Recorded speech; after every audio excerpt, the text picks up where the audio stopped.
પોરબંદરના દરિયામાં કોસ્ટગાર્ડનું મોટું ઓપરેશન કરોડોની કિંમતની વિદેશી સિગારેટ સાથે ઈરાની બોટ ઝડપાઈ છે।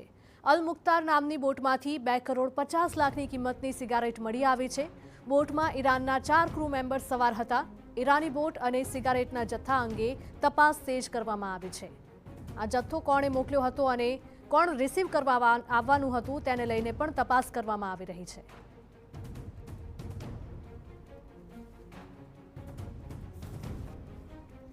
પોરબંદરના દરિયામાં કોસ્ટગાર્ડે મોટું ઓપરેશન પાર પાડ્યું છે। કરોડોની કિંમતની વિદેશી સિગારેટ સાથે ઈરાની બોટ જપ્ત કરવામાં આવી છે। અલ મુખ્તાર નામની બોટમાંથી 2 કરોડ 50 લાખની કિંમતની સિગારેટનો જથ્થો મળી આવ્યો છે।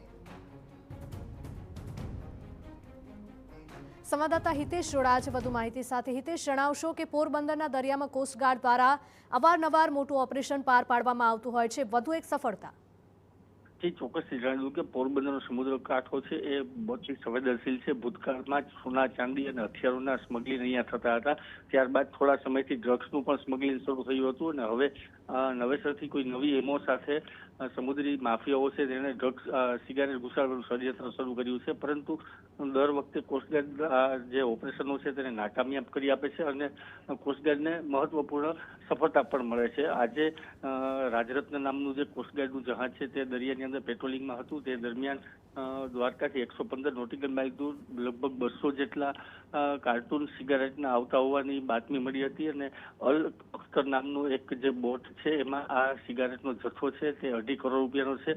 તે કોસ્ટગાર્ડે ઝડપી લીધો છે અને અત્યારે પોરબંદર લાવવામાં આવી રહ્યો છે અને આજે સાંજે લગભગ 4 થી 5 વાગ્યાના અરસામાં તમામ સુરક્ષા એજન્સીઓ છે તે જોઈન્ટ ઇન્ટ્રોગેશન કરશે અને સિગારેટ છે તે ક્યાંથી લાવવામાં આવી હતી, કેટલા લોકોને પહોંચાડવાની હતી અને આ ખરેખર સિગારેટ નેચરલ છે કે તેની અંદર કોઈ ડ્રગ્સ જેવી કોઈ કેમિકલ્સ છે એ તમામ પાસાઓને તપાસની શરૂ કરવામાં આવશે।